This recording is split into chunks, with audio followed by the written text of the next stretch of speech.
Hello, Professor. I will call you. Hey, Kate.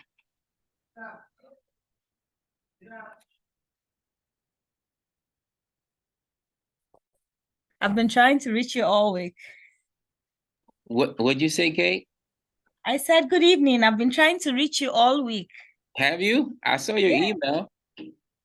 You saw my email and then also I called. You call me? Yes. Oh, you gotta let me know. It's better to text me and let me know you're gonna call, and then after that, I'll pick the phone up. I don't pick up numbers I don't know. Okay. I'm That's all. sorry. Which one is yours? 661 No, 512 Santa Clarita? No. no. Which one's your number? 310. Which one? 310 I 776. got you. Yep. Yesterday. Yeah, and I think I called on Saturday before I realized that you don't work weekends. And I ended it. Then I called yesterday. Yeah. But Just um, text I me. just wanted to tell Hold you up, wait a I had minute. a meeting. Everybody can hear you. You're on the Zoom. So you is this a private conversation or you need It's a private conversation, really. okay, hold up. And let me see. All right, let me tell you what. Maybe we have to talk after class. Or maybe you have to call me. We can talk if it's a private conversation. Okay. Fair enough. Is it super important or can it wait? No, I think I can wait till after the Okay. class. Okay, good. Thank you. Okay.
I can't hear you, Professor.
Alright. All right. What am I doing today? Oh, good. All right, all right. Any questions about anything? No, nothing. Questions about nothing. Last week, this week, case study this week, right? Everybody good? Okay, all right. That looks like you had a long day. Everybody been working hard today. No? Yeah. You just give them like, I don't see them. But you're driving hard, working hard. Okay. Kate, how are you doing today? Well, I'm very well. You good? Okay. Yes, I'm good. All right. Okay. So,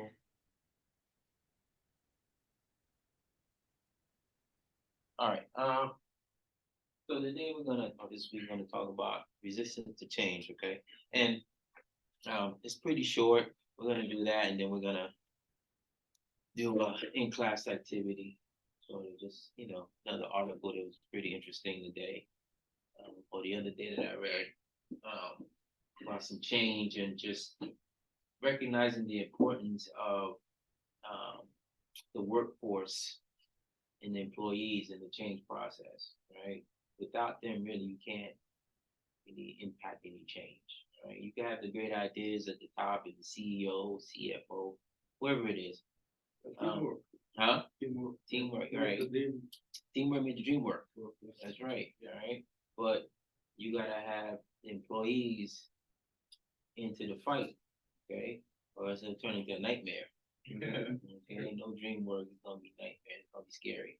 All right, and so sometimes there are changes that are happening. Like I said, the new CEO comes in, right? They want to impact change, right? Depending on most times, if a new CEO is coming into the company, the company's probably not doing well. Okay, it's unusual that a company's doing well and they bring a new CEO in, unless it's the case of Disney. Well, even Disney, they bought by Iger back.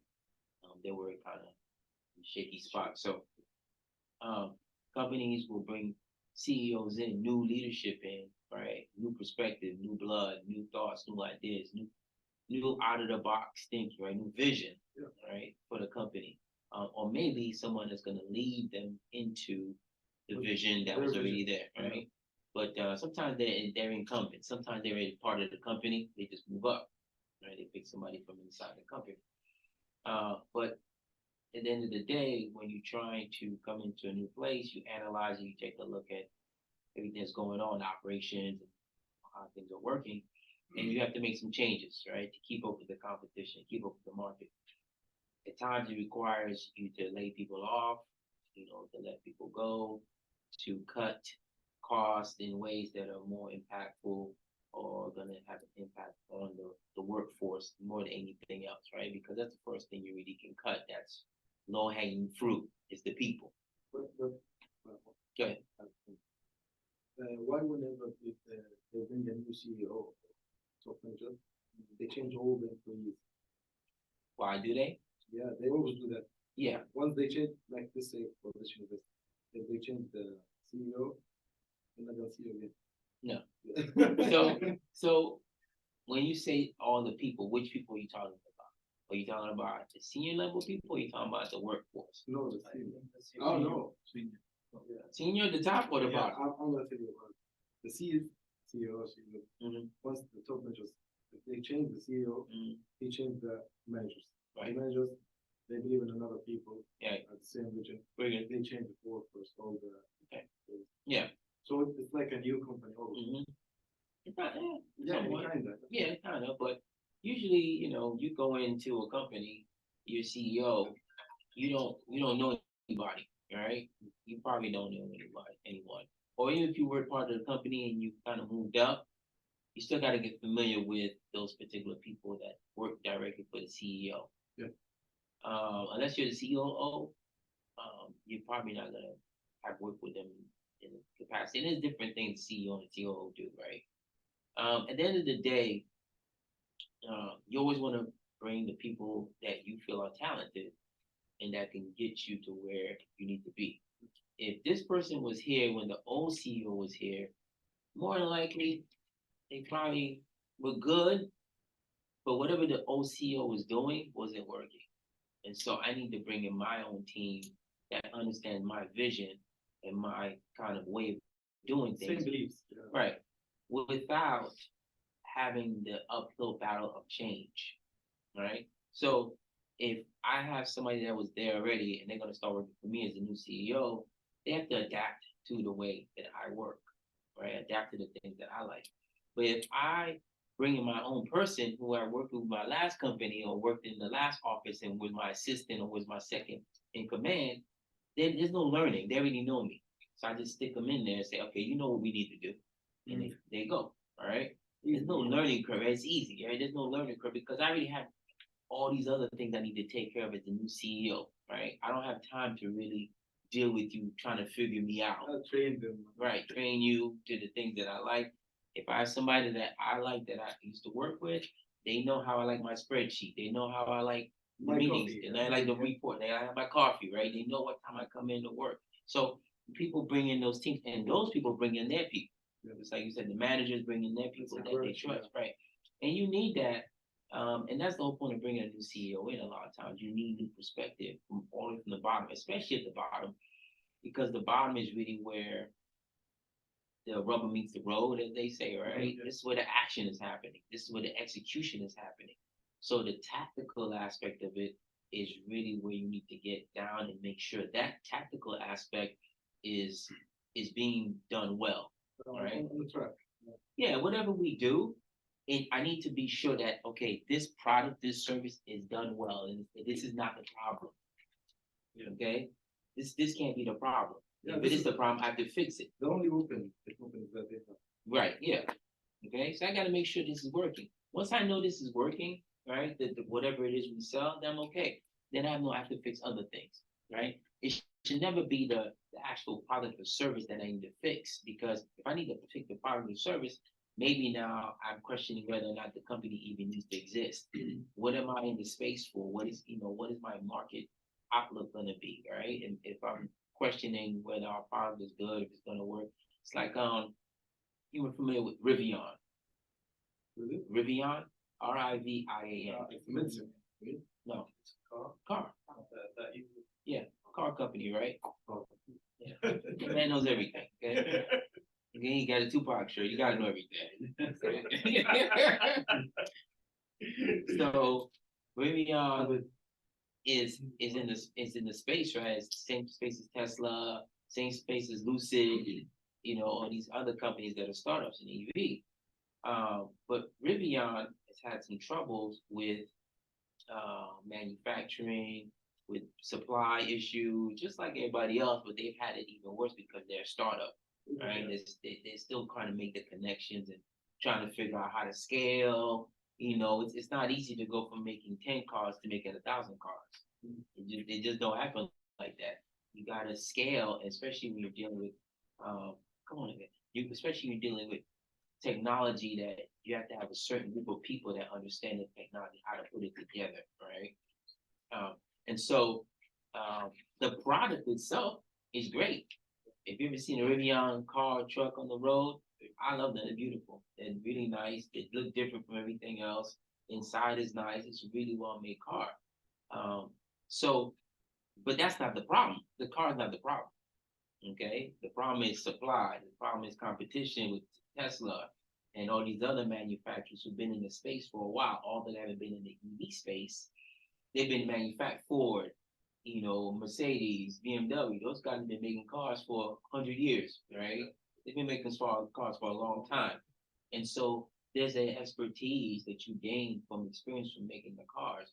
And so understanding that that's not my problem. What my problem is that supply, resource allocation, capital allocation, marketing, right? They say, what they say? If you have an excellent product, with zero marketing, with bad marketing, so you will fail. But if you have the worst product with a good marketing, you're gonna win. Right. You're gonna win because marketing all marketing does is it introduces the product or service to the public, right? And I can make it look as sexy as I want it to be. The shirts we talked about. I watched a video today. It's about selling shoes. Mhm. The shoes is worth $20 outside. It's Mhm. $20, but it's in a big store and it's been sold for $800 and people are buying it. I'm buying it, yeah. It's about marketing. The shirt, What, sure. the one you wear with the mustard. My sweater? Oh, with the muscles? The mustard, yeah. Yeah, it comes with the mustard. Extra $5 to get the mustard with it, okay? Don't let it fool you. Underneath there, I'm fat. Okay, so it comes with the mustard. But the point is that it's not the product, so it's everything else, right?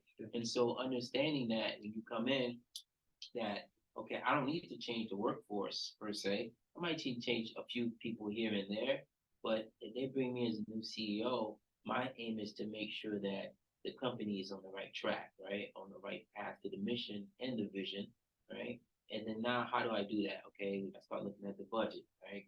Operating costs, right? What are we spending to make this product, right? And how much are we getting in revenue and how much are we making in profit, right? And then I kind of balance those things out and kind of say, okay, where can we cut costs in order to increase our revenue and increase our profit, right? Because there's only two ways to increase profit, right? Increase revenue, really, right? You either make more money or you cut costs. Exactly. That's it. There's no other way, right? You gotta cut costs, you make more money. And so the aim is to, cut costs because making more money doesn't necessarily mean more profit. Okay? Making more money a lot of times means more cost, more expense because as you start to make more money, You want supplies. you need more supplies and that kind of thing. But you can get some cost savings in that because the more supplies I need, the more leverage I have to say, hey, I'll buy 1 million units, but you need to cut me this price. You need to sell it to me wholesale, right? Yeah. You need to sell it to me at cost, or maybe a little bit above cost to you, right? So you make some money, but I'm not that huge cash flow. right. Okay, so you can catch some savings there. The problem is that as you start to increase your revenue, the company itself, the people within the company see all this money coming in. And they start to think, I can just start buying anything. I can just start spending money any way I want. I can start, having overtime. I can start wasting, right? This is where people kind of get into running problems, right? When they say more money, more problems. You guys ever heard it before? Yeah. More money, more problems. The more money you have, the more money you spend, right? You don't get rich by spending more money. You get rich by saving some of the money, by maintaining the same lifestyle, but you're in a bigger higher income bracket, right? Now, yeah, I made $1,000 and I lived off of 200. I make $1 million. Guess what? Still need to live off 200. Okay, in order to keep my money straight to where I can get it to where it's accumulated. Okay, now I can maybe go to $400, $500, right? I mean, if I do an increase, it's not too much. But that's why in corporate American businesses, the money starts coming in, right? More revenue, but now we're spending more money in different ways, right? Things are getting weight. People are seeing this money come in and like, oh, we can do this, we can do that. Sure.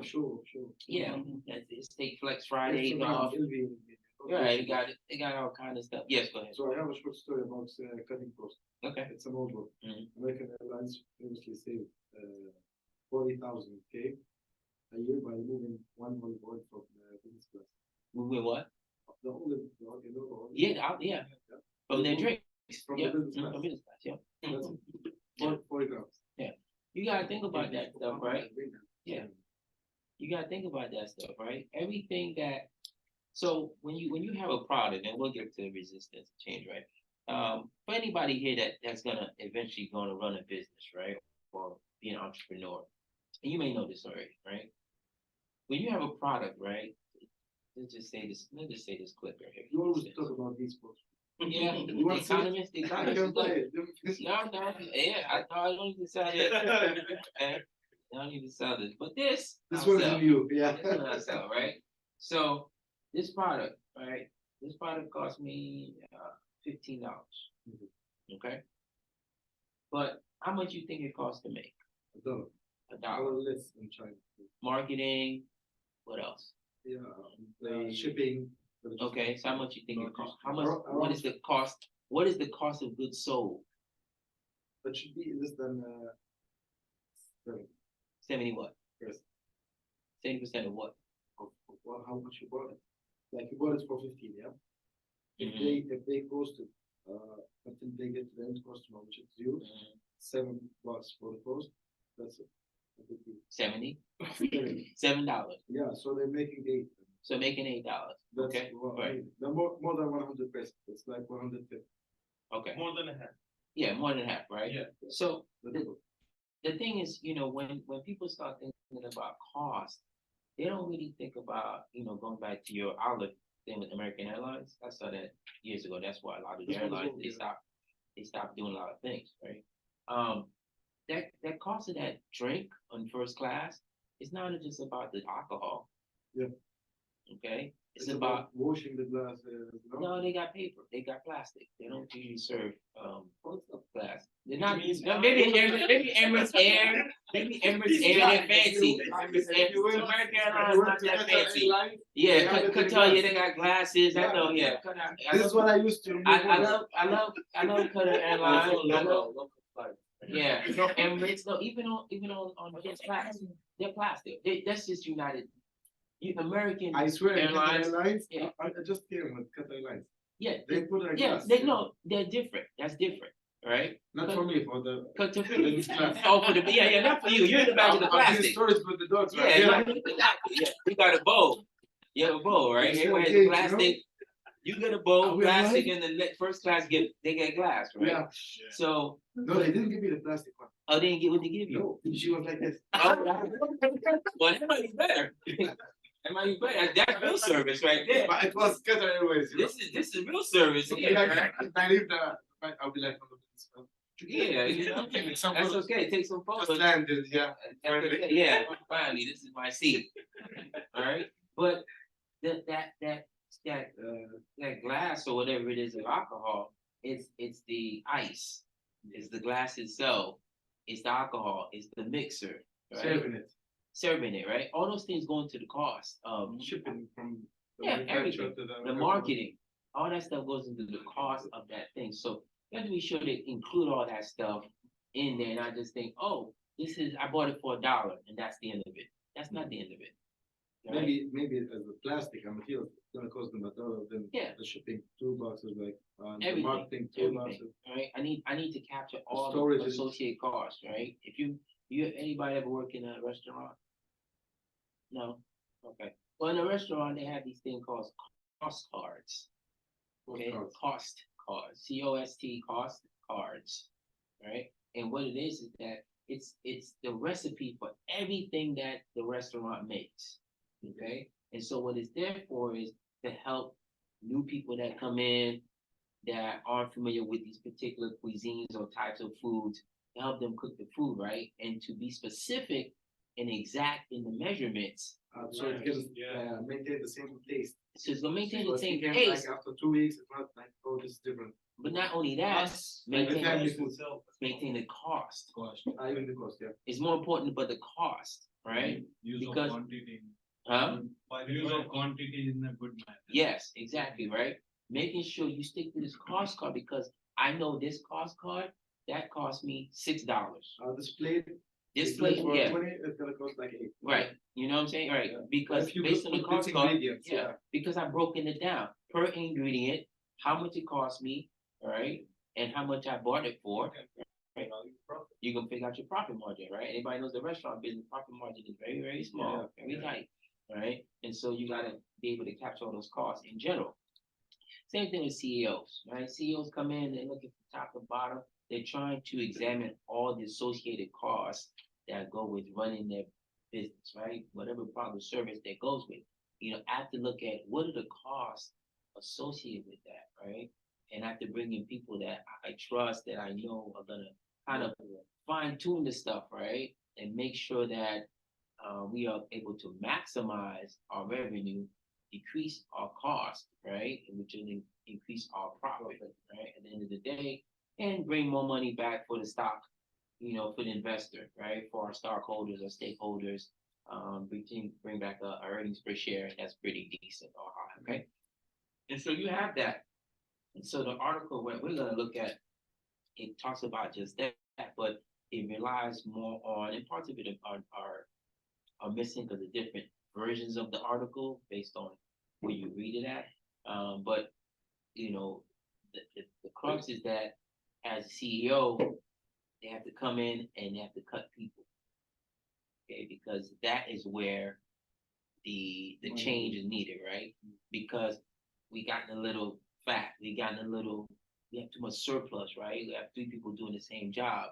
I don't need people. I need 2 people to do that job. You know, you guys need to work a little bit more, right? You got a lot more, too much time on your hands, right? And so part of the, coming in as a CEO is cutting the people, right? But then when you cut the people, the ones that are left over, right, they have to go through this change, okay? And so now as they're going through this change, on their mind is thinking about, oh, am I going to have this job for too long? What if they decide to fire me, right? Why am I participating in this change if I'm not going to be there for the end, right? Yeah. So then you get this attitude of, oh, I'm not going to participate. I'm just going to do my job. Yeah, no more external. Yeah, I'm not going to do anything extra. I'm not going to do anything less. I'm just going to kind of do my job and really not accept the change, especially if I feel like the change is going to lead me to having to lose my job, right? Everybody's worried about AI and all this other stuff, right? Because they're scared of not technology coming in and taking over their job because we can do it better. And I'm telling you now, from just a perspective of being involved in AI is going to take a lot of jobs. Yeah. It's just inevitable. It's right? already did. Yeah. Because if from a business standpoint, right, if you really want to be capitalistic and entrepreneurial and make sure business thrive, businesses are always looking for cost savings, right? And HR or personnel is the biggest cost to a company. Why would I not incorporate AI or some technology that's going to reduce my staff, right? If I can go from 100 to even 95 people and use the technology to facilitate the other 5 and that's more efficient, better for me, right? One-time cost, I'm okay. And then I get all these efficient, productive results, right? That gives me more money, right? So these are some of the things that, are kind of happening at this moment. And a lot of CEOs are having to make some really hard decisions about people's lives, okay? And so we're going to get to a point where a lot of people are going to be out of work, right? If you watch, you guys have been keeping up with the strike, the Screen Actors Guild and the Writers Guild. So the actors, the green Hollywood, okay. basically, and in New York too. But the writers, right? All the shows you watch, people write, Based on a true story. Yeah, the writers, right? The people that write the content, write the jokes, write all this stuff, right? They went on strike. Okay, and the actors went on strike too. And one of the things that the Screen Actors Guild, or the Writers Guild actually wanted to make sure was that no AI could be used to generate content. Okay, that's what they were striking for primarily. You cannot use AI to write content and replace me and just use me as a checker or proofreader, or hey, can you polish this up a little bit? Okay, they don't want that because of course that threatens their job, right? But AI can do the job just as well as they can, right? Yeah, exactly. AI, you tell AI, I mean, the ChatGPT, build me a script. Okay, they give you a script, however long you want it, right? It's very fast. Right, and fast, right? And so they didn't want that, right? But that change is inevitable, because the quality of writing that they're getting is going to be good, right? 2 is going to be less expensive, right? And so they're going to have to figure out a way in the next 5 years, because I think it's for 5 years, next 5 years on how to manage this whole influx of AI technology. And there's things AI can't do, right? AI has no emotion. Yeah. Right?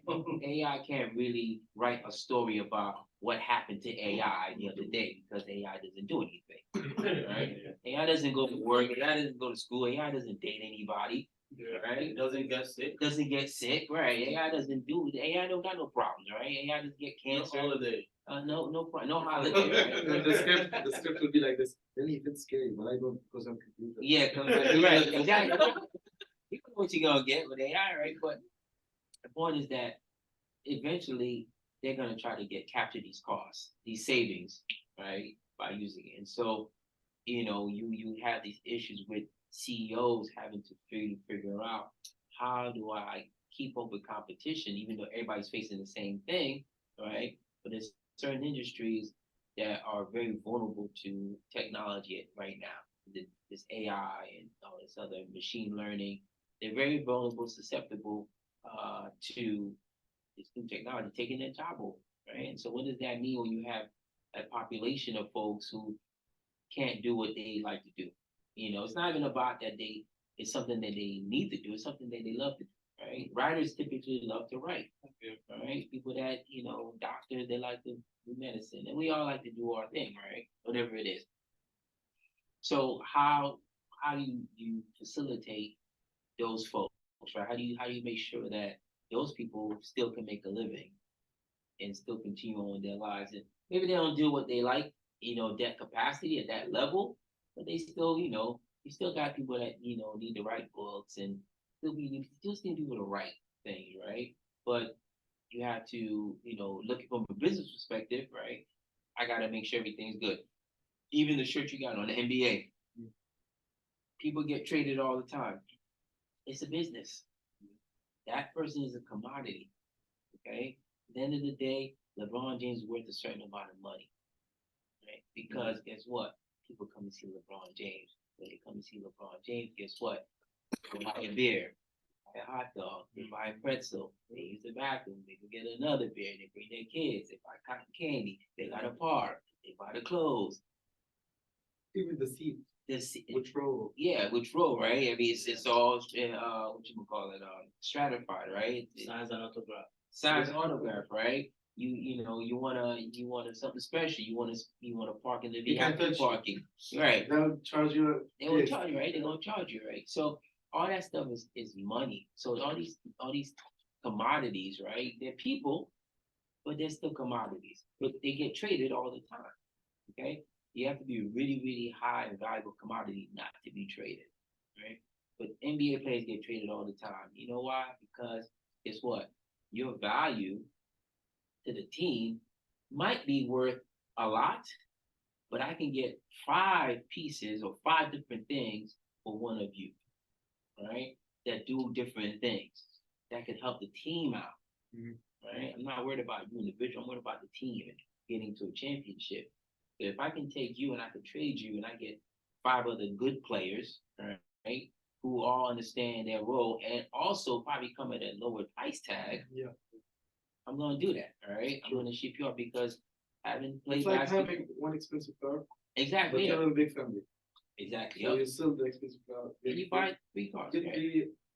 Right, and then your wife has one, Yeah, you yeah. have one, you have another one just in case, that kind of thing, right? So CEOs come in, that's what they do. They kind of look at the scene, check things out, and sometimes they have to let people go. Okay? Who's that? Oh, all right, so let's move on to this. Let's see here. Oh, all right. Okay, so basically we're going to talk about resistance to change, right? And so as you're going through these changes, right, whatever it is, even if it's relating to what we just talked about, right, you're always going to have resistors. You're going to have people that just don't want to change. Yeah. Okay, for whatever reason. Either they're comfortable, The fear of unknown. They found it fear hard. of unknown, they find it hard. I mean, there's a whole lot of bunch of reasons, right? They're all personal for the most part. Never, ever. It's always about me. Even the unwillingness to adopt new things. What's that? Unwillingness to adopt. Yeah, unwilling to adopt new things, right? And that some people are just, that's their personality. They don't like change. Yeah. They like things very much in a regular way, in a pattern, habitual. Yeah, they're very routine type people, right? And once you mess with their routine, things don't go too well. Okay. And most of us, we like routine. Okay, because we don't like anything disturbing our rhythm per se. Okay, but was that so you? No, you like That's me. routine. You like most people like routine, but you know we all like a you little were never spontaneity. convicted, but until somebody messed with your routine. Yeah. Like imagine you used to wake up and drink a coffee, smoke a packet, and go to work. Smoke a packet. What's a packet? He does that. A whole pack. A whole pack. I let somebody take the coffee from me. That's the routine. That's the routine. With your pot coffee is gone. That's it. It's over. I didn't mess with the packet. Don't mess. Yeah, I'm about to say don't mess with the packet. I think you get the magic then. Yeah. You'll have enough fun. Don't mess with the packet. Right? And so you think that's even funnier because you think about those things where, you know, people have habits that are more addictive in nature, right? Yeah. Smoking. You know, I know people that first thing they wake up, they don't say hi, they don't say nothing. They first thing get you're right. They have like to smoke to be able to. Right, feel but they high. smoke my coffee. Right? I have to get my coffee first before I can talk to you. I have to do certain things before I can even start to function, right? And so, you know, you start to break those things up, people don't like that. Okay. But for whatever reason, you know, and they may very well resist you in you know in a couple of different ways, right? It may be an active resistance, I mean passive resistance. Okay. They may be actively doing things that, you know, are resisting the change. That, you know, they're not on time. They argue a lot. Everything's questions, right? They don't believe you. They're not doing it right. They're just not doing it in general, right? Passively, they may just say, "Oh, I forgot," right? Or, you know, I did it, but they're not doing it right, right? They're self sabotaging the stuff, okay, because they want to show you it doesn't work, right? But it does work. You're just not doing it right because you want to not do it. You don't want to accept the change, right? And so, as the change manager and as the leader, as the person who's kind of pushing or advocating for the change, you have to find ways to one identify the resistors very quickly. Okay, you have to get in there and talk to whoever you need to talk to and figure out, okay, where are we having resistance at, right? In what areas? Because it could be, you know, one person is fine or one department is fine, but the other department isn't fine, right? It could be one person, right? But that person is in a pivotal position, right? So if the CFO doesn't necessarily agree with the change, maybe they're holding up the money. Maybe they're doing funny stuff and moving things around and saying, "Oh no, you know, we paid it, but they didn't really pay it," or, you know, not smart, but people do dumb stuff like that. Okay, so you have to understand the different types of change. I think sometimes they need to give them some time. Yeah, for the change. Yeah. Yeah. They have to do like a good strategy. Yeah, absolutely. I mean, yeah. I mean, it always any change that's gonna happen, if you're smart about the change, you plan it properly, you're gonna have time in there for everybody to kind of absorb the change, right? I don't expect you to change just like that and accept the change that okay, you know, it's been a day, suck it up, right?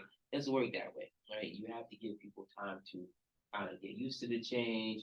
How does it incorporate into their schedule, right? With the new changes. Yeah. Get comfortable with it. I used to work with a company.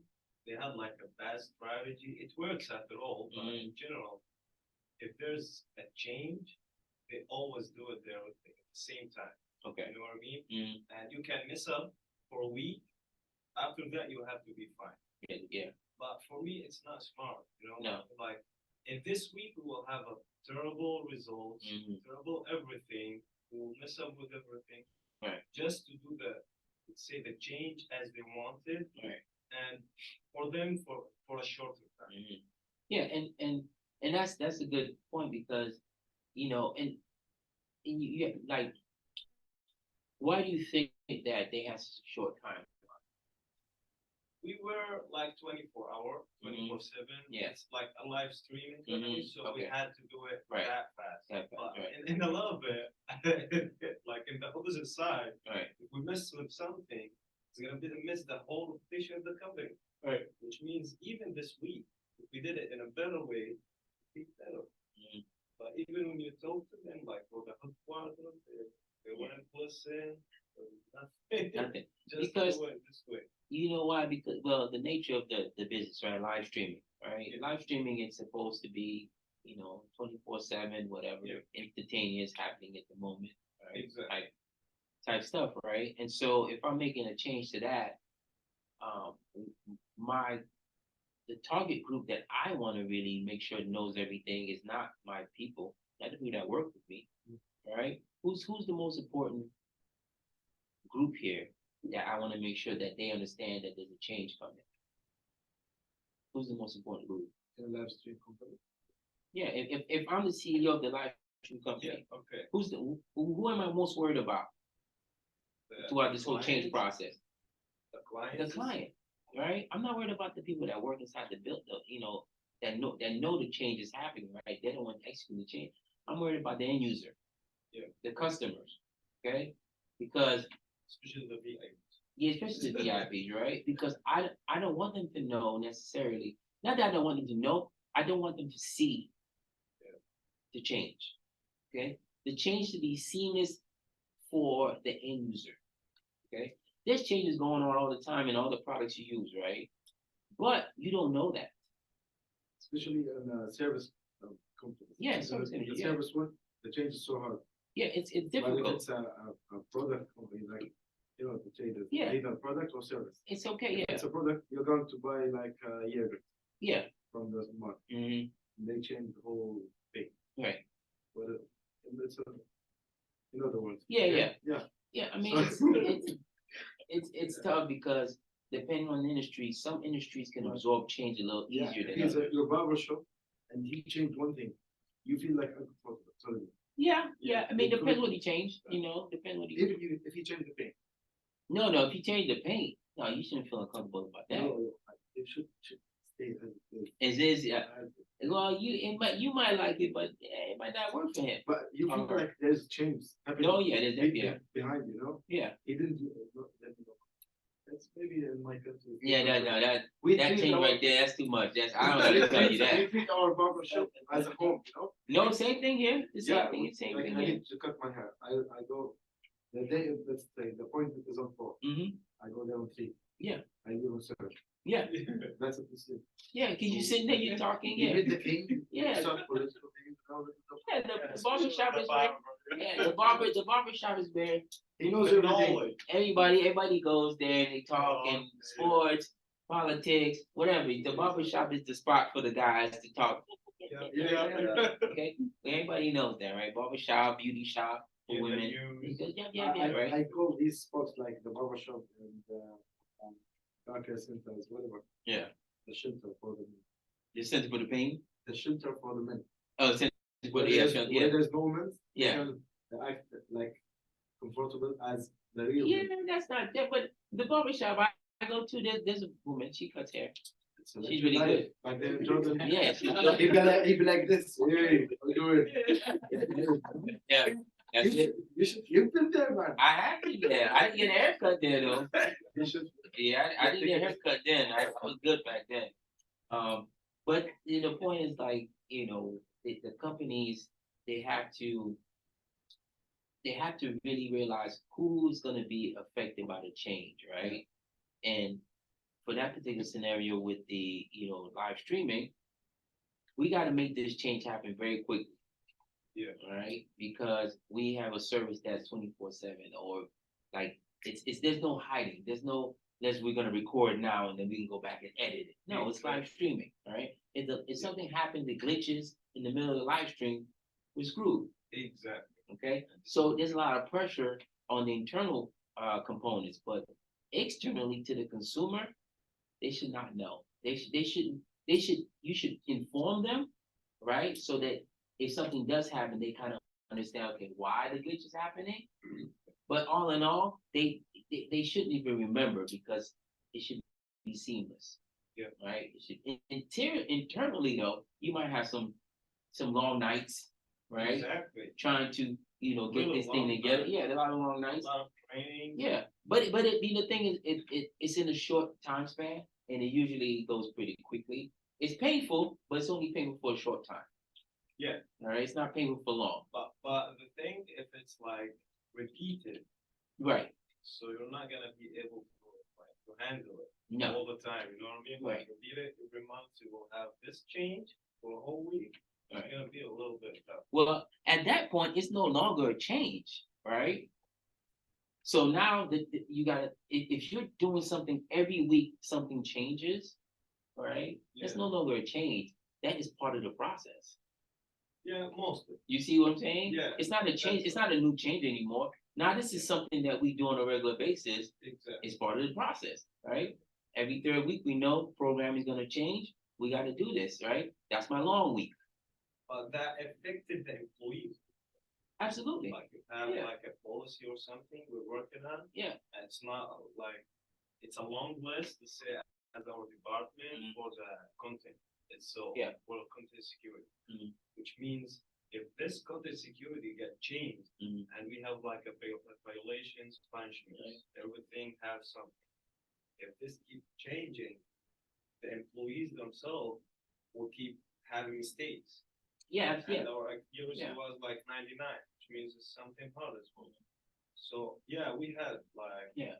You're I gonna don't know, have the that. management should did something better. It's hard because if you know every month the third week is something changes, right? It's up to you, the individual, to realize, okay, I know every third week or the third week of the month, we're gonna go through this change, right? So I should plan the first 2 weeks accordingly to make sure that I have enough time in my schedule, right? So let me do everything now this first 2 weeks, and knowing the third week I'm gonna be busy with this new change, right? Yeah. And then you have to get adapted to the change. You have to get adapted to the system, to the process. Okay, so because it's not a change anymore, now it's part of the process. This is what we do on a regular. It's just status quo. Yeah. Once a month, it's what we do. Yeah. Okay, and you gotta realize that if you can't really hang with that, then I gotta let you go. Yeah. Okay, I gotta let you go. But when you look at change, right? Like I said, sometimes change is okay and it's accepted and it's fine. Other times it's not. It's rejected, right? And it can be rejected from a number of different points, right? Not only the workforce, but it can be rejected from Country. Huh? Country. No, not necessarily different aspects of the company, but different people in the company, right? Different positions, right? It's one thing if you as an employee who's not supervisory doesn't like to change. Okay, that's something you have to kind of deal with internally on your own. But it's different if you're the manager. There's 100 people that work for you, and you don't like to change. Guess what? You might have to get out, right? Because your attitude, your approach to the change is going to have an impact on these other 100 people, which have an impact on the overall implementation or integration of the change, right? And so if you're the person that's not agreeing with it and you're in a senior position of leadership, I need to fix you. That's what I'm thinking. Right. That's what I'm here, right? And we need to talk. Okay. Either you're gonna get on board or you're gonna get out. It's either you Okay. change yourself or they're gonna change you. They're gonna change you. Okay. And again, most companies give everybody time to make the change, but there's certain expectations based on the level you're at. If you're at the C-suite, if you're vice president of marketing, vice president of HR, whatever it is, president, senior manager, that kind of thing, you're expected to go with the change. You're expected to roll with the company, right? And you're expected to promote and be an advocate for the change. I don't need the resistance to be with you as the manager. It's okay if that one guy in the corner who nobody works for, who's in charge of that one spreadsheet, if he don't like the change, that's okay, all right? But you who's in charge of all these people, right, who's in charge of the approval process, and that's important to something else, and you are fighting the change, we got some issues that we need to figure out. Okay, we need to talk. Who's in charge for the change? What do you mean? Like, who put the rules to change? Like, It's the CEO, right? And then the C-suite. Typically, you have the C-suite. They'll sit down and somebody will come up with an idea, right? Hey, why don't we do this or why don't we do that? Okay, then they really, okay, what is it? How's it going to impact the particular department or whatever goal and state, right? How much is it going to cost? How long is it going to take? That's really the questions that they want to know, right? How much is it going to cost me? How long is it going to take? What is the return on investment? Okay, what am I going to get back? And so once they kind of decide, like, okay, we're going to do this and do that, everybody's on board. Now the mechanisms go into place and say, okay, CFO, find some money. Okay, we're going to prioritize rack and stack every year. Companies go in with their boards, right? And then you got to take it to the board, right? You got your C-suite, but you got your board. Okay, so the two are different. So if you have your board, the CEO is usually not the chair of the board. Okay, everybody understand the distinction between the C-suite and the board. All right. Yep. The board are the people that actually made the decisions. Right. They're the ones that hire the CEO, hire all these people. Right. They're on the top. The board is on top. Even the board, the shareholders choose who's the board. Yeah. Depends on the. Sometimes you get a vote for who sits on the board. Most times you don't. Right? But you'll get a vote as a share owner on most things, right? So if they bring somebody new in or they want to elect someone to the board, they might put it to vote. It depends on the company, right? Some companies do, some companies don't. But the CEO, gets hired by the board, right? And so the board doesn't necessarily like the idea, then they're gonna shoot it down, right? They're gonna tell the CEO, we don't like that one. Okay? We don't, this change is not gonna happen. Especially if it's a change that's gonna impact their pockets. Right? Because don't forget the board, they don't get paid off of the success of the company, right? And so the board, if you sit on a board, you usually make it varies, but $50,000 to $100,000 just to sit on the board, right? And you have people that are members of many boards. Elon Musk is on a bunch of boards. Yeah. Right? He'll get paid $50,000, $100,000 to sit on the board for the year, maybe come to 1 or 2 meetings for the year. Okay, that's how board membership works. It's like it's a power to the people. Yeah. I mean, that's not. He does nothing to the company. No, he does because the board is important. It's like an image, yeah. No, not necessarily. No, they put people on the board that they feel are innovators, are good decision makers, good leaders. Because the board, at the end of the day, is really what's running the company. It's not the CEO. It's not, the CFO. It's not the C-suite. It's the board because the board has to approve or disapprove action items that the CEO may think are good, but the board says, "Nah, we don't like that." It's not gonna happen. Okay, it's just not gonna happen. There's certain responsibility, certain power the CEO has, but at the end of the day, the CEO has to go with the board. But typically, the CEO has a lot of leverage with the board, right? They normally will go with what the CEO says. Right? Because it's kind of like, okay, we hired you for a reason to run the day-to-day operations, right? But the board itself, show me the results. Yeah, the board is like, hey, show me the results. How you making money? If we don't like this one, think of something else. Come with something else. But you got those people at that level where you can't have any resistance, right? If they have resistance to an idea, then maybe you should re-examine the change, okay? Because they're there for a reason. The C-suite is full of really smart people, right? If you're running your company and you see something, if your partner introduces an idea, proposes an idea, you go, I don't like this idea. And your partner's gonna go, why? Well, X, Y, Z. That's gonna cause your partner to stop and think like, oh, maybe he's right? Maybe this is the best move, it's the best way to do things, right? It's not always the case, but at least it gives you time to really have, kind of a devil's advocate type session, right? Where, okay, I got an idea. I want you to poke holes in it. Like, tell me what's bad about this idea. I know what's good about it, right? The good is easy. Tell me what's bad about it, right? If you can tell what's bad about it and it makes sense, then maybe we won't do whatever it is we're going to do, or maybe we'll revise it or go a different way, right? So resistance isn't always bad, right? Right. It's like checks and balances. Okay. Resistance is a good thing. It's that you can't have resistance where the person is unwilling to adapt or to accept the change. That is a good change, right? If it doesn't matter if it's good, bad, they just don't want to change, then that's not good. But if you have someone who's questioning the system, right? They always say question authority, right? Don't just believe anything the government tells you, right? You want to question authority. Your mother might say, who's seen Waterboy? Waterboy with Adam Sandler. Waterboy. It's an old movie. It's an old movie, right? He's a water boy, and he's a water boy for this football team, right?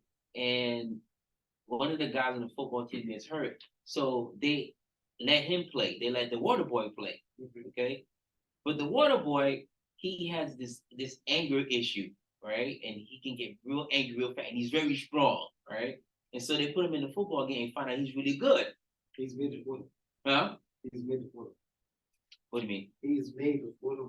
No. They just a water boy is the water boy. Water to the Bring water to the players, right? I don't know what the term is, but what's what we call an American team, water boy, right? The person that make sure the Gatorade is good, I don't know. towel. One who holds the umbrella. Yeah, stuff like that. Yeah, well, that's a little too far, but okay, we'll something like that. Yeah, not that far. Now we haven't got umbrella, but and we're playing the game. Yeah, we pass out the water. Make sure you got a towel. Make sure you need something. Oh, you gotta go to the bathroom. Okay, hurry up. I got you. Like go. That kind of thing, right? So they let them the drinks break. They come with the Gatorade bottle. Yeah, right. You see timeout. You see the guy. You see the girl with the little thing. She's passing out Gatorade. Yeah, exactly. That's the water boy, water girl, whatever. I got it. Yeah, you got it. Okay, just making sure. I don't think he's made of water and he's gonna blowing all over the place. Right, just squishy. Yeah, water boy is poking in. No, yeah, and that's not good. But the point is, in the movie, his mother doesn't want him to play football, right? She calls it foosball instead of football, right? And she tells him all kind of crazy stuff, right? She's been telling him crazy stuff since he was little. She tells him that, alligators are mean because something about their teeth. That's why they mean. She just says a whole bunch of stuff, right? That's not true, okay? And he doesn't question it. He believes his mother, right?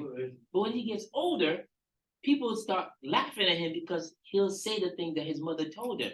Yeah. But in class, right? They'll be like, okay, we're gonna look at the alligator, and the alligator's medulla oblongata, right? And the medulla oblongata is a part in the brain that controls anger and stuff like that, right? That's the facts, that's the truth. Well, he says, no, my mother says alligators are angry because of their teeth. And everybody's looking laughing at him, right? And he's mad. And he's like, no, my mother told me, this gotta be true. My mother told me, right? So he goes back home and he starts questioning her authority. He starts questioning the things that she's telling him. Because he's realizing she's lying. She's not telling me the truth. But why is she not telling me the truth? Right? It's not the fact she's not telling me the truth. The truth is why. All right, you got to get to the really the important part, right? Why is this person resisting the change?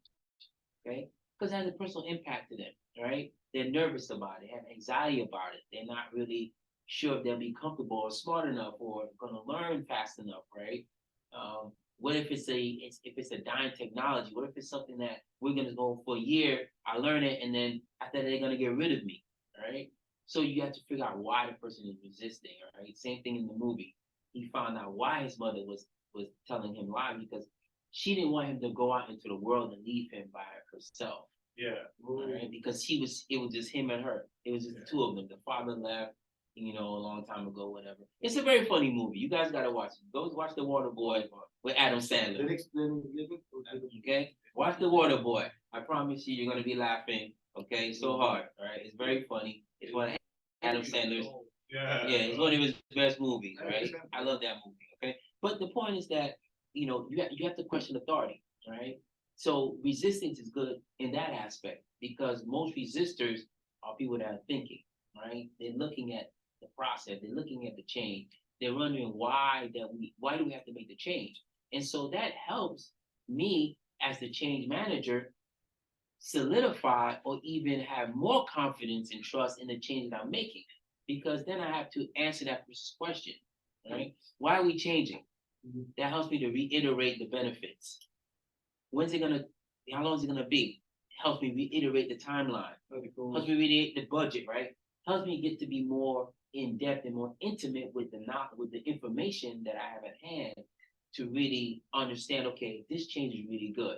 The fact that people are asking questions is okay, right? What I need for them is once they ask a question, I give them the answer, then they go and they accept the change.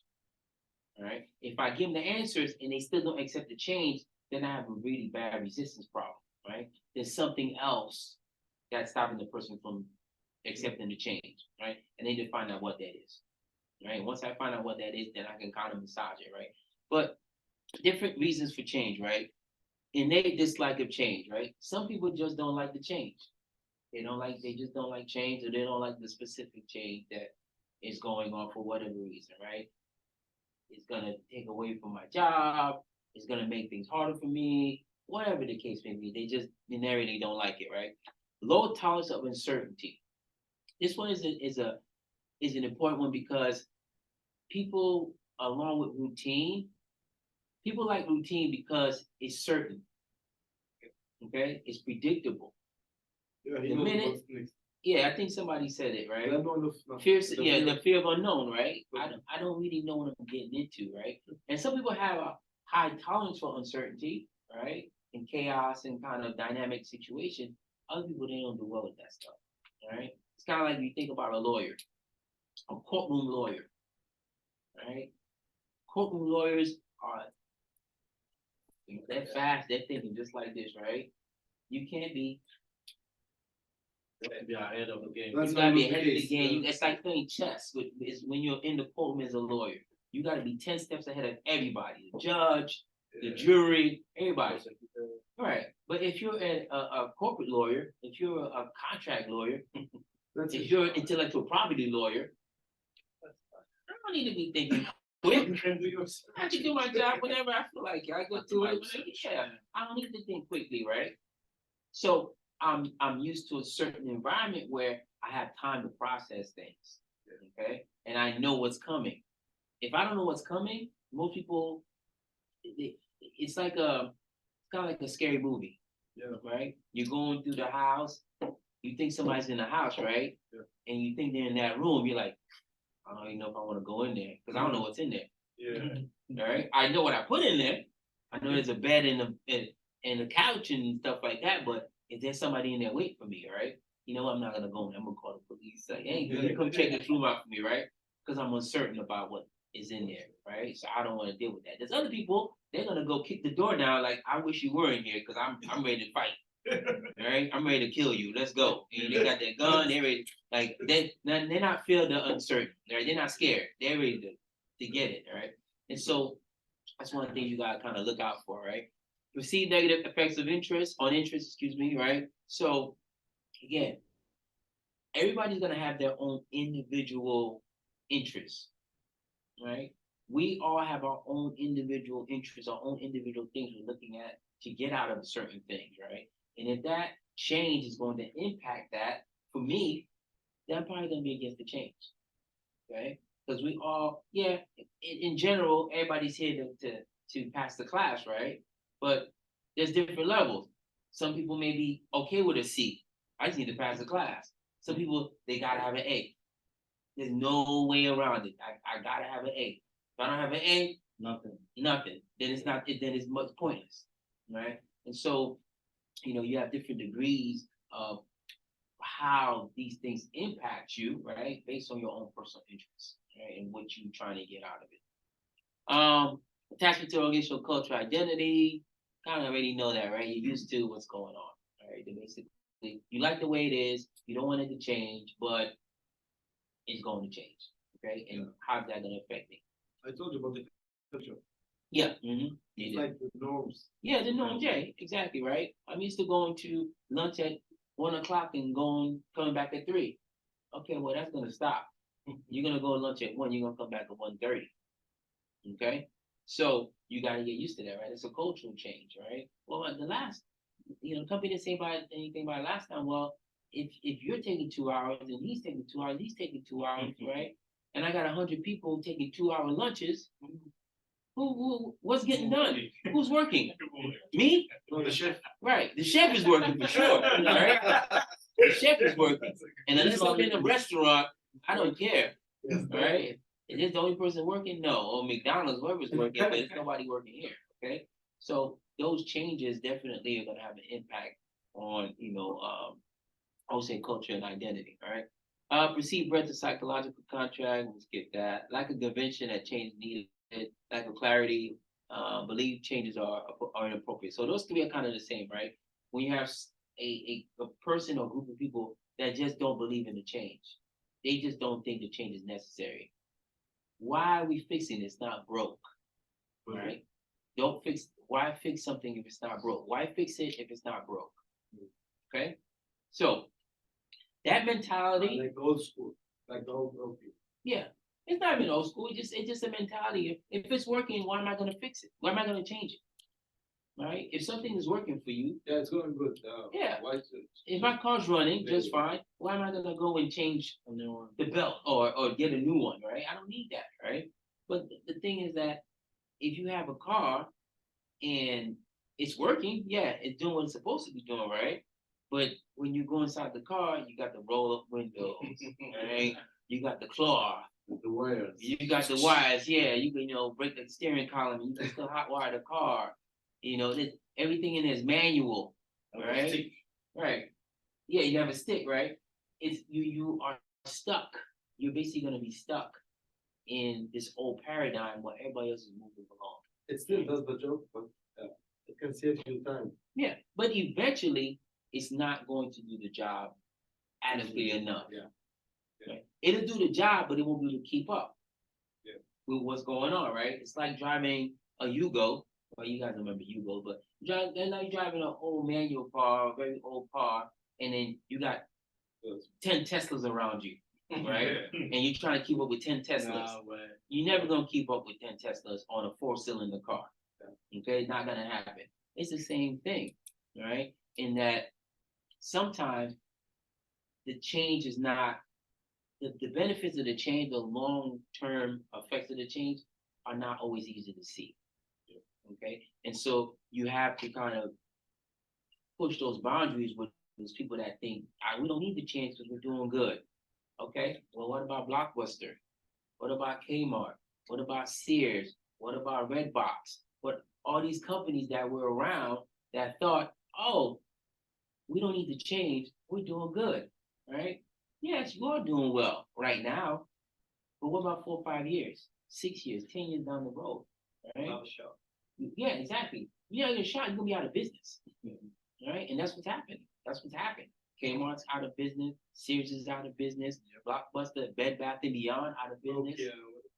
Nokia's still around, but it's not the same scale. But yeah, right. They're trying to catch up again, right? Because they were the leader, trying to catch up. And so when you talk about these lack of conviction, lack of clarity, changes inappropriate, right? Even the perception that timing is wrong, okay? Like this when we're just talking about the strike with the writers, and the actors, for them, the timing is wrong for them to delve into AI as a content writer, right? We can't do that right now because we really haven't figured out how to really pay people for their work when it comes to that. We haven't figured out how we're going to integrate and incorporate and change these particular scripts and that kind of stuff. If AI writes it, who gets the credit, right? Who gets the credit? Where's AI sourcing this data from, this information from? Is it sourcing it from? It could very well be going to your computer, taking your stuff and then throwing it in there and saying it's AI. You don't know, right? And so how do we manage all these? Because now, do I have to give credit to everybody that an AI source the information from, right? It took some from you, it took some from me. So now I got to pay you 10 cents. I got to pay you 10 cents. I got to pay. Turns into a nightmare. I think courts will start. Courts? Yeah. against the AI. Yeah.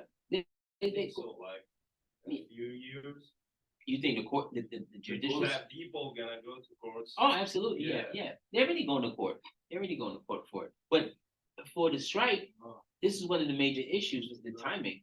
Yeah, the timing was off. That's why they strike. That's when they strike, and then they had arbitration, right? And so with arbitration, they had somebody, a middle person, sit down and let's talk. Let's figure this out, right? The union with the management, right? Let's talk, figure it out. This whole thing. Okay, we need this whole AI thing to be pushed back 5 years. You can't touch AI anything, right? We write everything, okay? And until you guys figure out how to do this and how we're gonna really work this AI thing in, timing is off. Not good, okay? And so you have to be able to work within those confines in order to get the product out because they went on strike. They've been on strike for about a month. So you don't see any new shows coming on, no new writing. I don't know if you guys are familiar with Reese Witherspoon.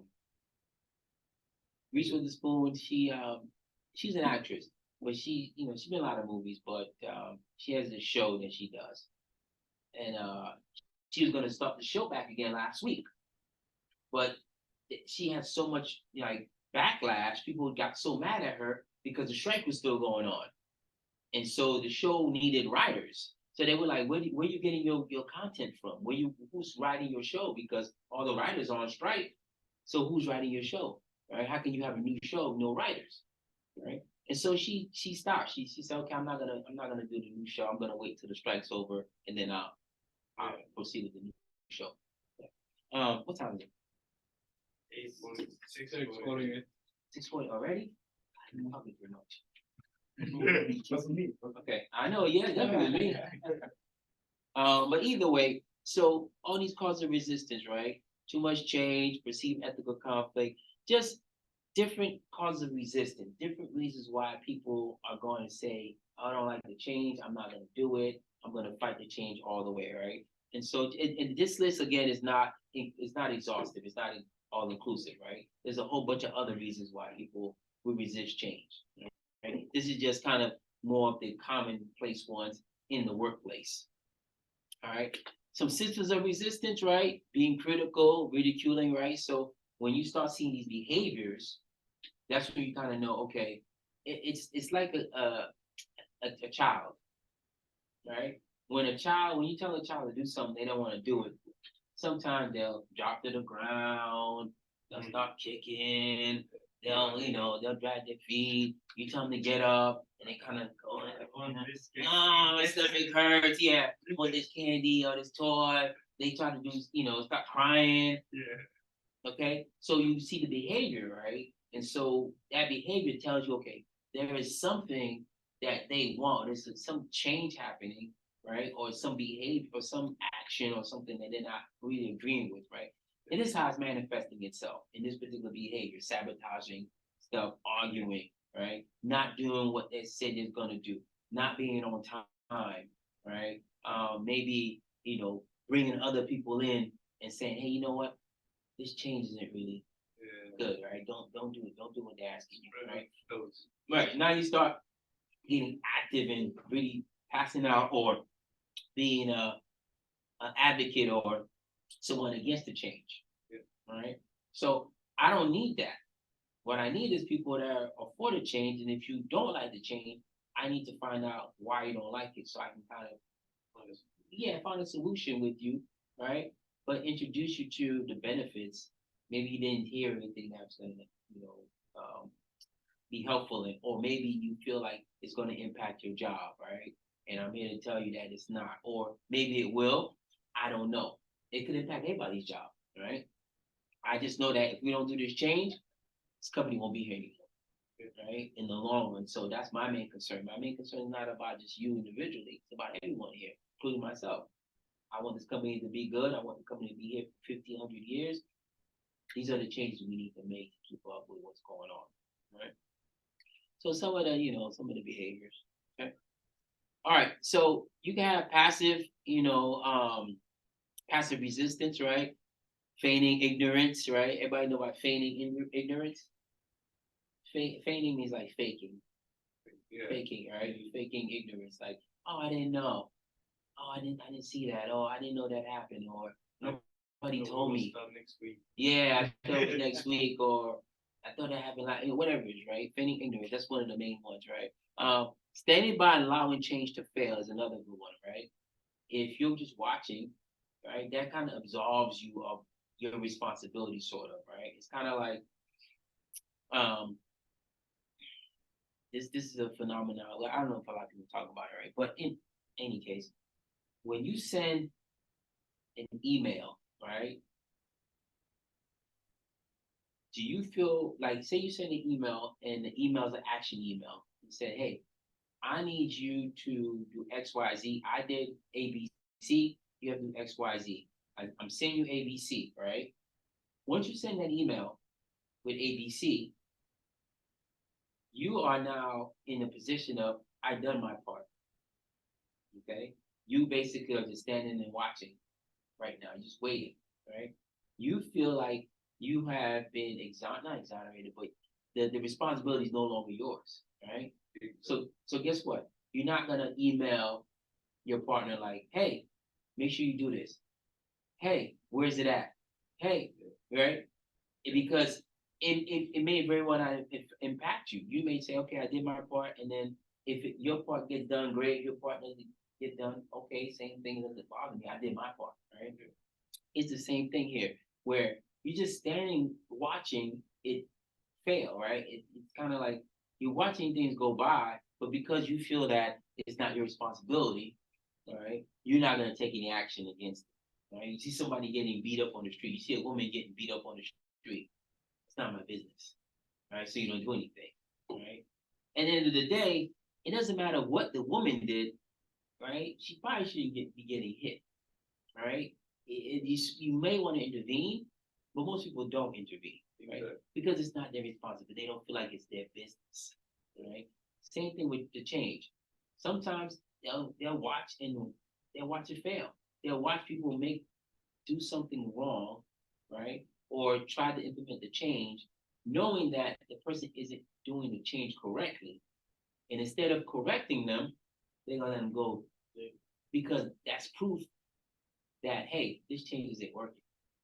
John messed up on it. It's not working. Right? I've been telling you guys it's not working. John's not doing good with it. John, what part did you mess up on? I don't know. Okay, let's go back. Take a look. Oh, there's this part. Oh, that's it? Okay, cool. Easy fix. Right? But most people that are resisting the change, they'll just sit there and watch you screw up. Yeah. Because it helps them promote their point as to, hey, this change is not something I want. Right? All right, managers and resistors. We kind of talked about this already, right? So again, don't want managers that are resisting the change. If you have a manager resisting change, you really need to get that under control, okay? Because the manager is not only controlling resources, they're controlling people, timeline, money, right? There's a lot of things with the cycle, right? And they may be an integral part of the whole change, right? And just because one manager or 8 managers out of 10 are good with it, those 2 managers that aren't good with it, you need to fix that. You need to talk to them and figure out, okay, what is the problem, right? And if the problem is legitimately something that they're concerned about, where you have to kind of take pause and say, is this change really good? Because they highlighted some things, right, that doesn't make sense. Okay. And like I said before, you want resistance, right? You don't want a bunch of yes people. Yeah. Okay. That's the worst thing you could have in your organization. A bunch of yes people. If you have a bunch of people like people in Hollywood, famous people and athletes and all that, everybody around them is telling them yes. Right? Everybody had to think about why people sometimes they act stupid, they act very bad, they have bad behavior, they're very rude or not considerate, because everyone around them tell them how great they are, right? If they want to say, I'm gonna punch this person in the face, oh yeah, go ahead, punch him in the face. What do you mean you're gonna punch him in the face? For what? Because I feel like it. Yeah, that's not how things go. Okay, you just can't, I don't care how much money, I don't care who you are. You punch me in the face, I'll punch you back. All right? So you don't want a bunch of yes people in the room, right? So you want resistance, but you want resistance that's open-minded, that's willing to accept that, okay, the change may be difficult, the change may not be everything that I want it to be, but the change is beneficial in the long run to the whole, right? Not just to the individual, right? From a utilitarian aspect, right, a perspective, right, it's going to serve the greater good.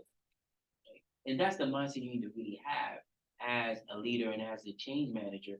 The change is going to benefit the greater good, right? It's not going to benefit one individual. Change never does, right? Not change in the organizational sense, right? Personal change, yeah, maybe, it's going to change you, but even that is going to change the people around you. Okay, think about someone who's a drug addict or alcoholic, right? And you fix the people around. Yeah, you fix the problem within you, it's gonna fix the people around you because you're gonna realize like I can't hang around these people. There's a saying, you gotta change yourself to change yourself and change the people. You know? Yeah, you don't want to. You got There's to a lot of change change your life. that you change yourself to change. Yeah, Don't change people around. Change people around you. Yeah, change yourself, right? There's like a you have to change your environment in order to change yourself, right? Yeah, but there's a saying like that too. Change the people around you if you want to change, right? Because the people around you, again, we go back to yes people, right? Imagine, again, let's go back to Michael Jordan or LeBron, right? They have a whole staff, right? If everybody's telling LeBron James, yes, yes, yes, yes, yes, yes, yes, yes, yes, yes, yes, yes, yes, yes, yes, you know how many mistakes he's gonna make? You know how much money he's gonna lose? Because no one is telling him, no, that's stupid, LeBron. We have a code, like, for the ferry. We say, like, when you ask Pharaoh, the ferry buyer in Egypt, The Pharaoh? The Pharaoh, yeah. Like, if you want to ask him who made you God, he will say, like, people. Yeah. Because no one told him no. Nobody stopped me. Nobody's stopping, right. It's the same thing. And there's a new case. We have also like there in the Middle East, all the kings, that's specific one. Like all the prime ministries, they keep telling him everything's good. Yeah. Everything's good. And It's not. It's not. But that's inherent of leadership. Yeah. All right. That's the way it always goes. It doesn't matter what level of leadership you're at. When you're at the top, and you're the leader, the people underneath you are never going to give you the full story, right? Because that's part of their job, right? That's part of their job. Oh, sorry. What's that? He broke the glass. Oh, you broke the glass, right? Nah. Yeah. And sometimes, you gotta break. So you gotta break the glass. But the people underneath you, they're going to tell you, hey, everything is good, right? Yeah. Because they more than likely can handle whatever it is that's not good, right? But sometimes it gets out of control where you need to tell the leader. But as a leader, you should know everything that's going on. Good, bad, middle, beginning, and I don't care. Okay. I need to know everything. Okay. And so people get in trouble when they don't know everything, right? Because everybody's telling them, oh, yeah, it's fine. Meanwhile, everything's burning behind the door, right? Close the door. The boss is coming. Close the door. There's a fire in here. Close the door. Okay. And it's okay, boss. Everything's good. It's not good. This smoke, no, right? Smoke, don't worry about it. Barbecue. We got a witch. Right. Fix the company. Right. You hungry? We're gonna do whatever you need. We're cooking inside. Yeah, we're cooking inside, right? You can't have that, right? You need resistance, right? But resistance has to be logical, has to be open-minded, has to be, ethical. It has to be a whole lot of things, right? Yeah. And most of us do this just without even thinking about it because we're good people, and at the end of the day, we raised the right intentions. We've been raised right, right? Yeah. We've been raised right. Everybody, we're not trying to hurt anybody. We're just trying to make our way in life. That's it, okay? And do it the best we can. But, at the same time, there are people that are going to fight against the things that they feel are a danger to their self-preservation. Yeah, their space. Their space, that thing, all right? And you're going to have that. All right. So, but you don't want that in the managers, okay? You don't want that at all right? So some of the resistance approaches that managers have, right? One of them is let nature take its course, okay? Yeah. So whenever you hear let nature take its course, that person basically is saying, done. Let's see what happens. Leave it to God. Leave it to God, inshallah, right? Inshallah.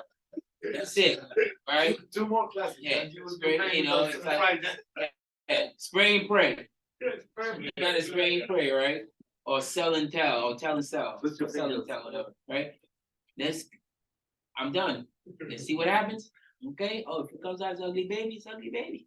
If it's cute, it's cute. You make it good, right? He's like you. He's like you. Yeah, it's not. It is what it is, right? So really, it is very much that's the attitude. Like, oh, let nature take its course. I'm backing up. I'm not gonna touch it. Just see what happens. All right. Not necessarily the best approach from a managerial standpoint about making things happen, right? As a manager, you need to be proactive, you need to be reactive also, but you need to be engaged and involved. You can't just, oh, it is what it is, right? It's But one thing. sometimes really it is. No, it is what it is. It's always it is what it is. It's responsibility. It's responsibility, and it's also your ability to influence. It is what it is, right? Yeah. If you did everything you're supposed to do, right, to get an A, when you're done with doing everything you're supposed to do, what grade you get, it is what it is. But you tried, Okay? yeah. But you tried, right? But You you did could all the just work. live for a semester in a peace, Right. without stress, and then you got the same degree. The same grade. That's what it is when you. It is what it is. Yeah. Sometimes you get lucky, but I don't think so. Yeah. Right? So you don't want to necessarily have that attitude. In certain instances, it's okay, but most situations, you want to have some input or some influence on the decision making and what's going on. You want to rudder steer it. You want to guide it, right? As the manager, as the leader, you want to put it in a particular path, right? That's what you're supposed to be doing. That's your job. It's not to just like, oh, this is what it is, right? Plan B. Huh? You have to make like a plan B. Yeah, plan B, right? But the plan B for somebody that's thinking like that, or It's not a good sign. no, it's not a good sign. But plan B is to just stay with the way things are. That's plan B. It is the plan B. It is what it is in a different way. Right. It is what it is in a different Like way. manipulating, it is what it is. Yeah. Right. To recover the damaged things. You know? Yeah. It is. Exactly. Right. It's like the weather news. You know how it goes, yeah. What's that? So next week there's a snow. If it shows, then yeah. I'm Oh right. yeah, well right. If It doesn't. not shows, the air just took it to. Yeah, the air moved. Yeah, the air changed. The easiest job, I think. Yeah. I think if I fail this. You gonna go be a rheologist? You go ahead. There's a lot of school. And you'll see me on the news. That's okay. If I see the news, I'm gonna call you. I'm gonna call in. Hey, Channel. Yeah. Hey, this guy was in my class. He doesn't know what it is. He doesn't know it is what it is. Okay, watch out for him. The guy. Yeah, you hear inshallah, just Yeah. you hear inshallah, just like no inshallah, okay. Put him out there in the front, put him in a nice suit, and make him give you the weather, okay. This guy's gonna just throw stuff up, like, okay, inshallah. The attraction strategies, okay. So we talk about attraction strategies from a resistance standpoint. What we need to do is kind of like look at what are the things about the status quo that are attractive to the person or to the group, right? So let's just say we have a system that we're using right now, okay? And nobody wants to change, or certain people don't want to change. What is it that's so attractive about this system here that you don't want to change, right? What are the things that you like about this thing, okay?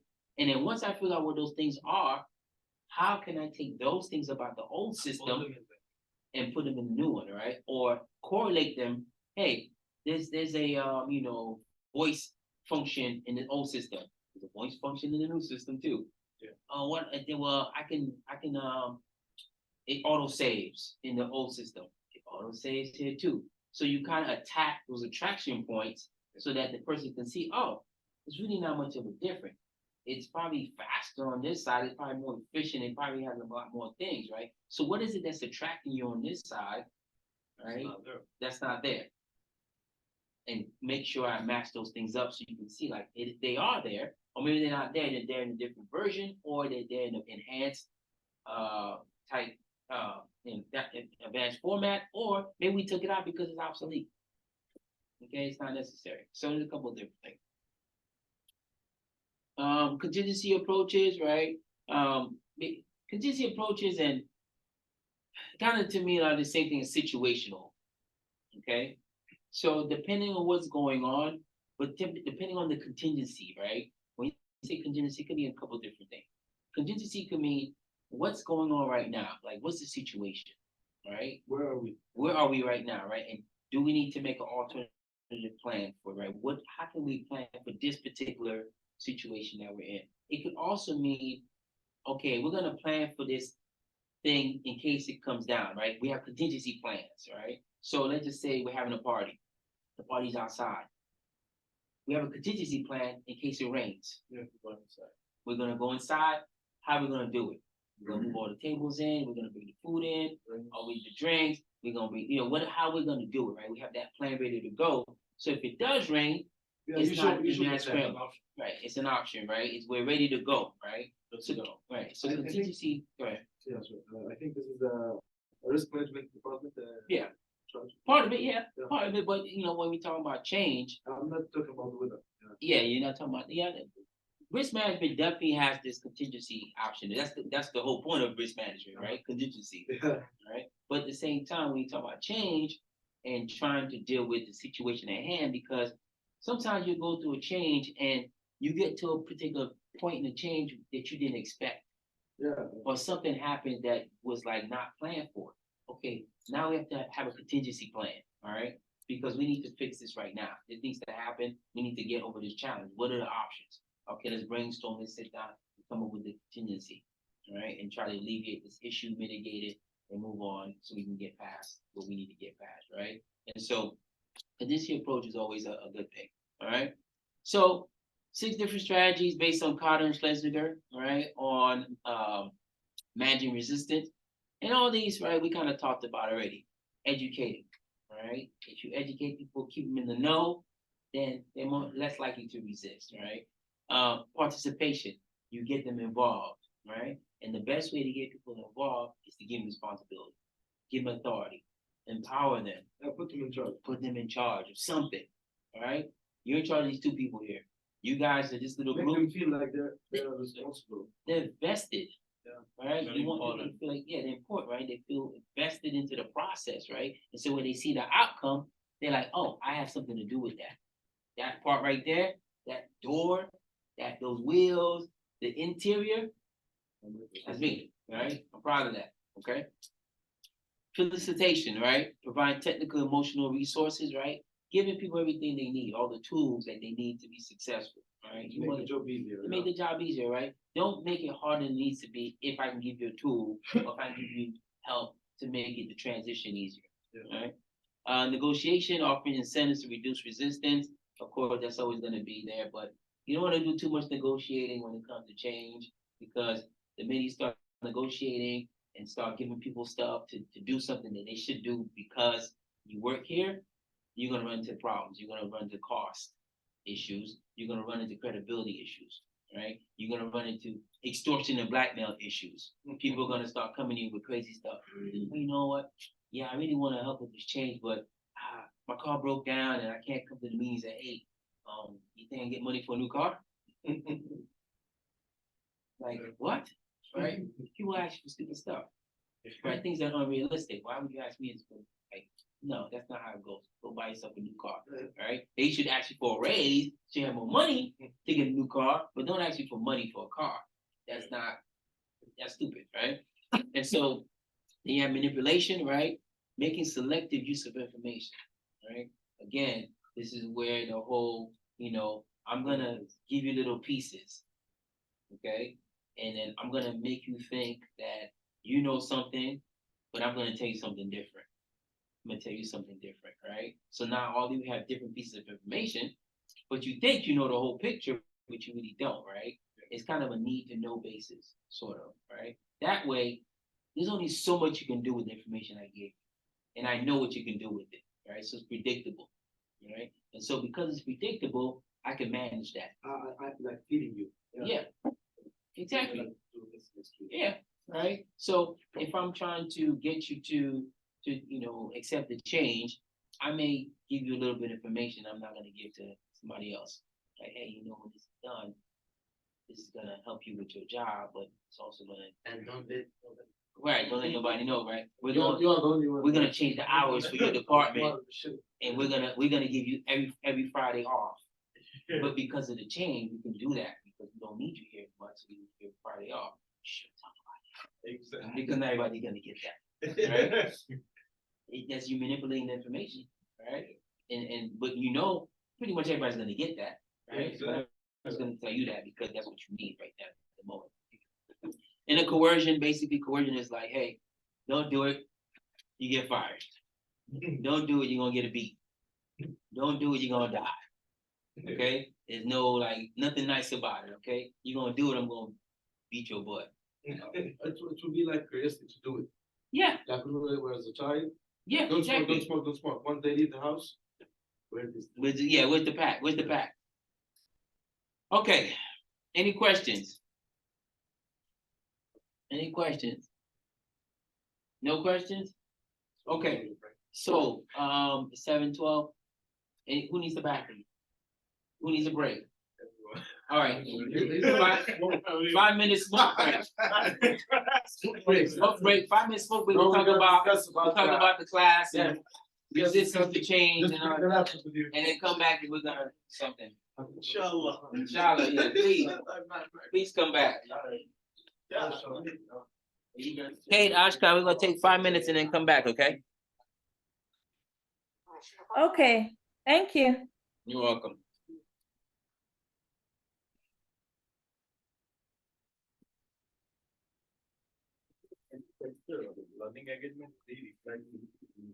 Thank you, Professor. Okay, no worries. Yeah. You forgot to give a grade. Did you send me an email? No, I didn't send the email. Send me an email. Okay, I That way, I remember to do when I get home. Okay, so I send you email today. Yeah, that works. Yeah. Thank you. LE3. LE3, discuss and reply to. Okay, all right. Thank Oh you. no, you know what? There's one of them. I'm not sure if it's yours. Where the reply The same to same? is the same. Yeah, No, not me. that's not I you. read all the LEC. Okay. You mentioned the one guy. Yeah, that with wasn't the you. Okay, copy paste. okay, I'm alright. not. Okay. Professor, thank you so much. You're welcome.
Yeah, let me know when you're done.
You done? Okay. All right. So let's tackle a couple of questions here. All right. So first thing, what is the company about? What's the article about in general? They will change Change the politics, right? Or change the what? Cutting the. She's trying to cut the cost. Oh, cut the cost. Yeah. Okay, yeah. All right. So the CEO, what's her name? Jane Fraser. Jane Fraser, right? She's trying to cut the cost of Citibank, right? Trying to lower out their liabilities and that kind of thing, right? Because she's realized that the bank has gotten a little heavy, right? If you know anything about banks and the way banks work right now, they're really in a lot of high risk instruments that are not panning out very well, and they have some very high interest rates now on things that had low interest rates, and it's becoming very uncomfortable for the banks because they carry a lot of debt that they can't really sustain, right? So the stress test, as far as the banks go, people come in and get their money, probably will not be able to pay everybody out the money that they should have in the bank. Okay, so that's the first thing. Okay, so the why the change, right? You want to cut costs and make the company a little bit more streamlined and make it better. Okay, so who's gonna be impacted by the change? The employees, okay, managers, stockholders. Who else? maybe the clients. The clients, right? The customers and the clients, right, are going to be impacted by the change, right? Because she's trying to streamline it so that they're better equipped to offer services and products to the consumer, because that's going to bring in more money for the bank to be able to use and lend out and kind of do what they need to do, right? So if you read the article, who are the resistors in this change? The resistor. Are there any resistors in this change? There should be. In the articles that you guys read, because I know each article is different, they may not have pointed that out. But were there any resistors in your article? Wall Street, other banks. Wall Street, other bank, that's competition, Yeah, I think Bank of America and Wells Fargo. right? Those are considered competition, but Not no, but not resistors, right? But there are some resistors in this particular change. I think the one by government shares. The who? Government also involves, government also the register. They want to be changed, but some the hands and cops. Okay. Yeah. So it may not directly outline it in your article, but that basically the staff is not really on board yet at Citibank. Okay. She's having trouble getting the staff to understand, like, hey, this is what's gonna happen, right? This is what we need to happen. But why? What are one of the crucial changes that she needs to make? Internationally? No, The Senate committee. no, she has. But I mean, the change itself. What are one of the things she has to do that she does that they're complaining about? Does it say in your article? maybe lower number of employees. Yeah, they have to fire people. Yeah. Right, they have to fire people, right, within the company, and so because they have to fire people, a lot of people are resisting the Yeah. change, okay? Because it's gonna inherently affect them, right? Okay, but it may not be as detailed in your article as No, mine, it right? says, they have to call out the non-productive staff. They have to call the non-productive staff, right? But once they try to do that, right, and try to cut out the staff, okay, and try to figure out, okay, what's our good number, when it comes down to the change and her letting go of certain people, what kind of technique is she using to fight against the change? Fight again. Yeah. I think she's trying to get somebody external to come And to come take over some things. okay, but out of the list of the things we saw in the PowerPoint, right? So when oh shit, I turned it off already.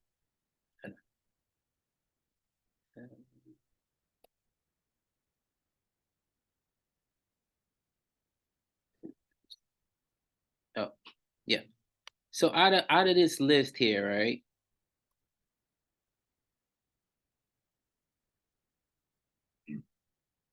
So it comes up. Okay. Out of this list here, which approach you think she's using? Which strategy is she using to manage resistance here? Manipulation? Okay, by Because how? Also facilitation. facilitation. Okay, let's go one at a time. Manipulation first. Because the United States of scenario is different. So they're gonna be 5 people here. They don't say anything to the bank in the bank in the island. They don't say anything what we gonna be do with you. Okay. I get it. Okay. Yeah, baby. All right. Okay. I think the last one. Which one? Coercion? Why coercion? Okay. All right. Anybody else? What about education? In what way? Mostly like saying the plan. She telling people to plan. Okay. Yeah. She okay. Yeah. She kind of uses that too. Yeah. Facilitation. Um.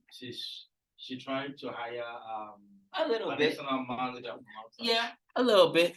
But her and again, because you got a different article. What about you? What is I think it's different. No, I know what it is. I know what she's using. I know what she's using. Yeah. Yeah, I know what she's using, but so oh, that's not the job. There you go. Oh, that's why I need to get it back in the app. Okay.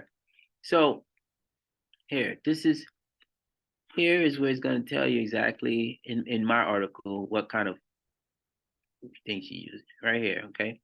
If you read this paragraph here, Could you zoom in? yeah. Let me see here. The one we read is not detailed like. No, I know. Yeah, it's my. You bought this one. No, I get it for free. I get it for free. You know, I don't remember how to zoom in on here. Yeah, first someone can see it. Read it loud. I don't think I can zoom in here. Okay, I can read it for this. Okay. Get on board. Yeah. We have the no remove.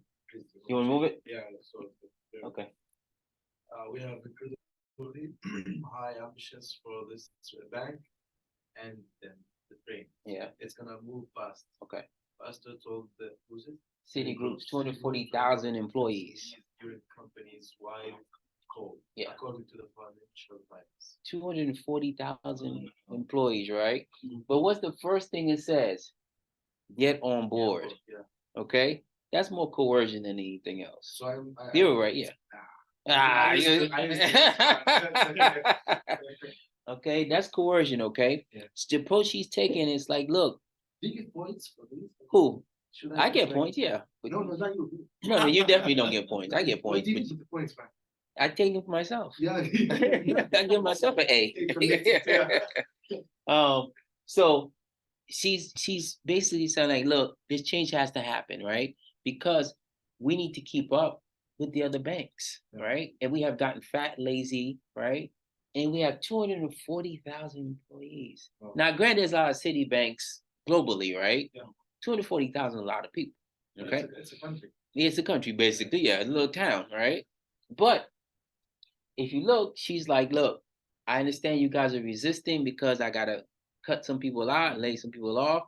But guess what? The people that are here need to get on board. If you don't want to be fired, you want to let go, you're still Jump on here, the train. get your job, get on it, get on this change, okay? Because it's coming no matter what. Yeah. Okay? One way or the other, the faster we like get a- it done, It's the like better. a hurricane, but not the ones that. Do the what? It's like a hurricane. Oh but yeah. Not the ones that happen in San Diego. No, not the one that happened in This is a San. real one. Yeah, there's no hurricane in San Diego. It's just a little weather, little rain. Okay. Did you just get that prepared What's that? for the hurricane? You, Did I prepare for the hurricane? yeah, you No. bought like all the stuff. Like, No, I used to live in Florida. I've been through real thank God, hurricanes. Yeah. I lived in Japan. I've been through monsoon and typhoon, and this is not. Yeah, it's not like a shower. It wasn't the shower. It's like a little shower. Yeah, it's nothing big, right? But the whole point is that you can see that change management is happening today. This is a real life situation, right? And it conveys all the things we're talking about. Okay, why the change? Who's getting impacted? Resistors within the change. The approach to the resistance, right? Coercion or facilitation or education. Like there's different aspects of resisting the change approaches, but for the most part, she's saying make it happen or move out the way. Okay, and as a CEO, sometimes you have to do that, even if it's not necessarily a fun thing. It's not everybody's not happy about it, right? I'm sure there's a lot of employees that are mad at her, not because they're gonna lose their jobs, right? But she has to keep the organizational mission and the vision and the existence in mind, as far as like I need this company to thrive, right? I don't want to be the last CEO. Yeah. Okay, that's the mindset. Not under my watch. It's gonna go down maybe, but not today. Not while I'm in charge. Yeah. Okay, and so while I'm in charge, these are the things that we need to make happen. Yeah. Okay, and so this is the approach that she's taking, and this is not the approach that all change managers or all leaders take, but this in this instance, she's doing it this way, right?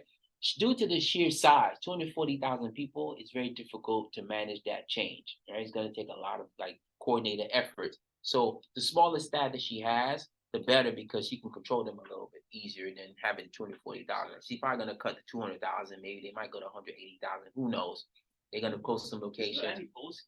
Huh? Cutting people. Is there any policies or instruction from the government? No. She informs them like for 1 month. That's it.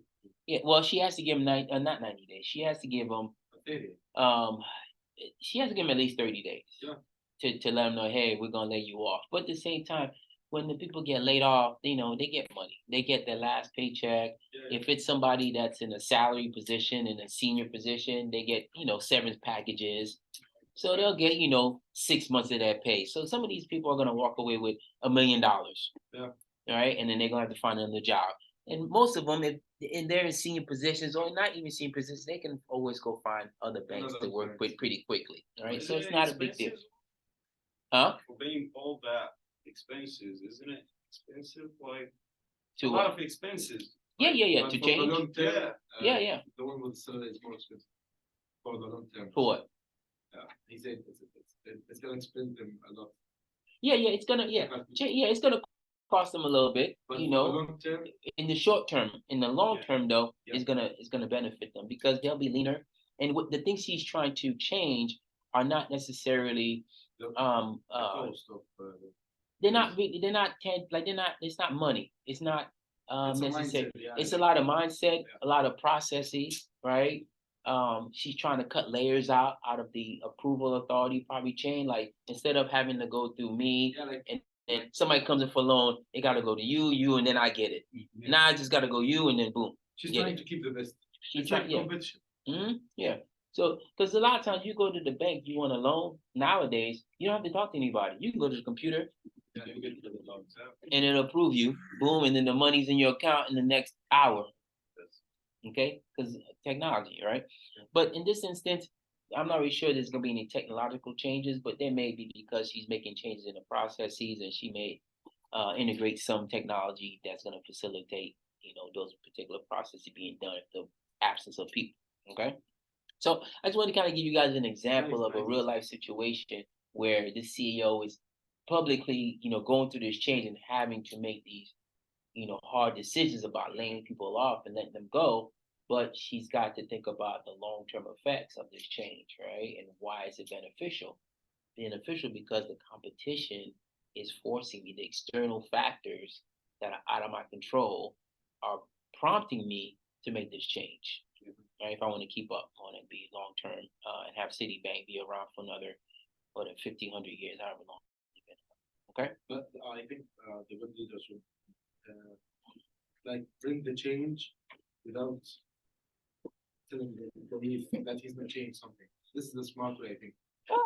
No, but you wanna inform the employees. You wanna let the more information or the more they feel like they're in the know, the easier the change will be. Yeah. Yeah, you don't want to keep them in the dark, Like, but you want to give them all the details. I did an example here. Mm-hmm. I know it doesn't look so professional, but you see, here's the change, Mm-hmm. and here's the circles around the employees and the clients. Okay. Okay. So if I'm a good leader and smart leader, let's say, I just put the change once a month, Mm-hmm. twice a month. Mhm. Once So a you're gonna week. phase it, yeah. You phase it in. Then they will get like Yeah. it will be like a routine. So Yeah. I will not affect neither the clients or the Right. That's what you want. That's how you want to implement the change in phases, right? You don't want to, it's not the same as your change, right? Right. You can't do it that way. There's no way you could do it, right? But the bank, the processes involved take time. If it's like a normal change, Yeah. Yeah. That's why you have to be cognizant of. Walmart? What about They them? have like more than 2 million employees. Yeah, but that's Walmart. That's smart. But think about it. What is Walmart gonna change that they haven't changed already? everything they change. That's what I'm saying. Like, They're well, on they the top but of the train. they phase the changes in, right? Without really having an impact on they've cut where has Walmart felt the Canada. most impact for their changes? Canada. No, not Canada. You already know that story. That's the best. Yeah. More like that. But where have they felt the most impact as far as them incorporating changes? So Walmart has made changes, right? Yeah. But they phased them in gradually, right? They've gone from registers to self checkout to certain things, right? But they haven't really adjusted their workforce too much, right? Their workforce is still kind of on the high end, right? But where have they taken a hit? Where have they really? No, not security. No, where Walmart has really had to kind of go back and figure out, okay, how my change is impacting my my workforce is in the minimum wage, right? Oh, self checkout? No, not the self checkout, but that's part of it, right? But the pay. The way they pay. The pay. No, the pay. Walmart pay. Walmart pay. The salary. Yeah. So they haven't changed too much on their staffing, on their workforce, but their workforce has demanded more money, even though it seems like they're doing less work, right? But they really aren't. Let's say doing less work. So Walmart has bumped up their pay, but again, they've done that gradually. That's another change that they've had to make in order to enact the other changes, right? In order to keep up with global competition, right? Because Walmart doesn't really have a competitor. No. If you really think about it, right? Yeah. They don't have Amazon's probably the closest thing to Walmart, but Amazon is digital. Yeah. Right? Amazon's not physical, it's not retail, right? And so it's retail, but it's digital retail, right? If that's the correct term. So there's a difference. So Walmart really has no natural competitor, really. That Target, man, okay, whatever. Well, it's not that. No, nobody's messing with Walmart. Okay, Costco, Sam's Club. Nobody's messing with them. Okay, so they've made their changes gradually. Like they automated things. That the stores have changed as far as like some of the services they offer. right? Now there's a bank inside Walmart, there's Starbucks inside some Walmart, pharmacy, eyeglass, you know, because they bought, they bought all those services so they can make the shopping experience all inclusive, right? But at the same time, you got to keep up pace with the workforce and what they need in order to facilitate the change.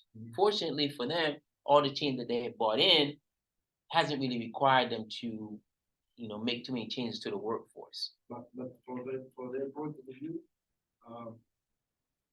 there's a raise in the percentage of unemployed people, so they don't care. Yeah, They don't like it. Okay, there's a million guys over there waiting to waiting to get your job. It depends. Yeah, waiting for the Walmart job. Yeah, it depends. It depends. I mean, but still, even if you know that, even if you have a job like in McDonald's, right, making hamburgers or French fries, right, you just don't want anybody to have that job, right? You want somebody who's responsible, who's gonna be on time, you can rely on, who's clean. It's the food, right? Different category. Yeah. Does it take a lot of skill? No, but I still want somebody who's skillful. Yeah, because he can destroy your market. If you have like 10 branches, let's say for McDonald's, all the 10 selling bad food as they or the one they're gonna be like, don't go to that McDonald's because that McDonald's sucks. But for Walmart, I told you it's close to product and service. Yeah, Walmart is a product. You don't care about how they change anything. No, that's it. You just go get your stuff. Available, that's the point. That's it. Yeah, that's it. Okay. Any questions? All right. So case study. If you got a issue, send me an email. Okay, and then we will. I'll take a look at it, and then let's say. Oh, as a note, just so everybody knows, you may. I get a lot of LinkedIn requests. Okay, it's not that I don't like you. It's not that I don't want to link up with you. It's just that I don't do LinkedIn with my students. This is a policy. Okay, once you graduate, you're good. Yeah, once you graduate, you're good. We're good to go. But until then, I stay off the social media with my students. Okay, so once you're done graduating, we become buddies. You can connect. Okay. Yeah, we go somehow. Yeah, well, I don't know about that. I don't know about going out. I don't know. Maybe. All right. Do some party. We do some partying. Okay. I'll see you next week. Make sure you get your LE quiz. If you got an issue, send me an email, and case study due Sunday. Okay? All right. Thank you. You're welcome. I'll see you guys later. Yeah. Thank you for coming.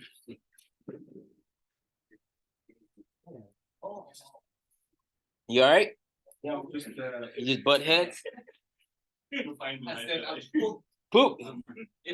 Nobody's bleeding, so that's good. I'm good. I don't know about it. All right.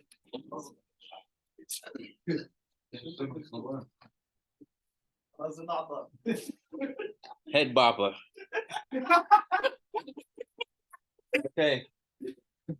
Nobody's dying, nobody's bleeding, so it's okay. All right. We good. Yeah, bleed outside. Don't bleed in the classroom, okay? Because then I have to clean it up. Yeah. Yeah, I have to take a report. I gotta do a bunch of stuff. Yeah, we're great. All right. Good night. See you next week. Have a good night. Me too.